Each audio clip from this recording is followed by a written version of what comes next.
मैं हूं संगीता सिंह और पंजाब केसरी नवोदय टाइम्स के डिजिटल प्लेटफॉर्म पर आपका स्वागत है। ईरान और इजराइल के बीच जारी संघर्ष ने भारत की मुश्किलें बढ़ा दी है।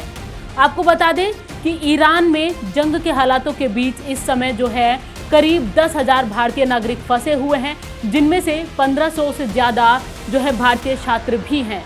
ये छात्र वहां पर MBBS की पढ़ाई कर रहे थे। इसके अलावा भी कई कोर्सेज की पढ़ाई वो यहाँ पर कर रहे थे। अब भारत सरकार ने अपने नागरिकों को निकालने के लिए ईरान से एक जो पूरा प्लान पे काम कर रही है, वहां से उनको निकालने की जो कवायद है वो शुरू हो चुकी है। और इस दौरान जो भारतीय नागरिक हैं उनको निकालने के लिए भारत सरकार की ओर से आर्मेनिया का रास्ता चुना गया है। आर्मेनिया बॉर्डर की तरफ से ही जो भारत के नागरिक हैं उन्हें निकाला जा रहा है और जो भारत के नागरिक हैं वो बस के जरिए आर्मेनिया बॉर्डर तक पहुंच रहे हैं। वहां से फ्लाइट से उन्हें अपने देश भारत वापस लाया जा रहा है।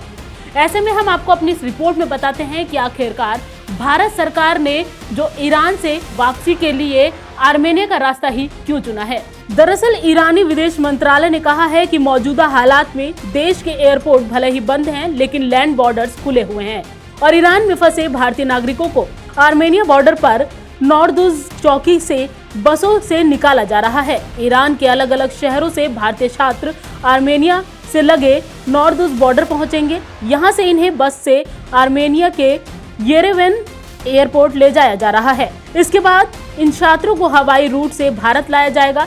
विदेशी नागरिकों को ईरान छोड़ने से पहले राजनयिक मिशनों के जरिए ईरान के जनरल प्रोटोकॉल विभाग को अपना नाम, पासपोर्ट नंबर, गाड़ी डिटेल्स, देश से निकलने का समय और जिस बॉर्डर से जाना चाहते हैं उसकी जानकारी पहले से ही देनी होगी। ऐसे में सवाल है कि भारत ने आर्मेनिया का रास्ता ही क्यों चुना। आपको बता दें कि ईरान का बॉर्डर 7 देशों से लगता है। ये देश Pakistan, Afghanistan, Turkmenistan, Azerbaijan, Armenia, तुर्की और इराक है। इसके अलावा समुद्री सीमा ओमान के साथ है। आर्मेनिया को ही चुनने की प्रमुख वजह यह है कि आर्मेनिया का बॉर्डर ईरान के प्रमुख शहरों से कम दूरी पर है और ईरान से बॉर्डर शेयर करने वाले देशों में से आर्मेनिया के साथ भारत के संबंध काफी अच्छे हैं। दोनों देशों के बीच रक्षा समझौते भी हुए हैं। आर्मेनिया राजनीतिक रूप से स्थिर है और भारत से उसके दोस्ताना संबंध भी हैं। वहां से फ्लाइट ऑपरेशन तेजी से संभव है क्योंकि येरेवन एयरपोर्ट पूरी तरह चालू है। वहीं ईरान और आर्मेनिया के बीच फिलहाल कोई सीमा विवाद या सैन्य तनाव भी नहीं है। इराक और इजराइल के बीच तनाव भी जारी है। पाकिस्तान के साथ ऑपरेशन सिंदूर के बाद से ही भारत के अच्छे संबंध नहीं है।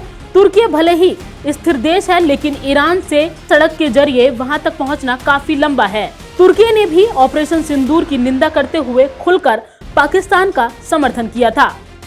आपको बता दें कि मिडिल ईस्ट के दो प्रमुख देश ईरान और इजराइल दोनों के बीच इस टाइम पर जो है तनावपूर्ण माहौल है। दोनों देशों की ओर से एक दूसरे पर लगातार हमले किए जा रहे हैं।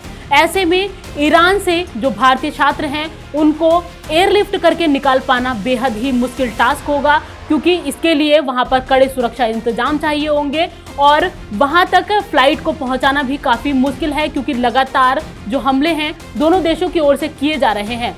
और युद्ध के हालातों के बीच ईरान ने अपने सभी बड़े एयरपोर्ट्स को भी हवाई यात्रा के लिए बंद किया हुआ है। ऐसे में जो भारत के सामने एकमात्र रास्ता, जो सबसे सेफ रास्ता बचता था, वो आर्मेनिया है, जिसे भारत सरकार ने चुना है। और आर्मेनिया के साथ मिलकर ही भारत सरकार अब लगातार वहां से अपने नागरिकों को निकालने के लिए तत्पर है और वहां से उनको निकालने का अभियान जारी है। वहां से एयरलिफ्ट अपने छात्रों को किया जा रहा है। बाकी खबरों के लिए जुड़े रहे हमारे साथ। मुझे दीजिए इजाजत। नमस्कार।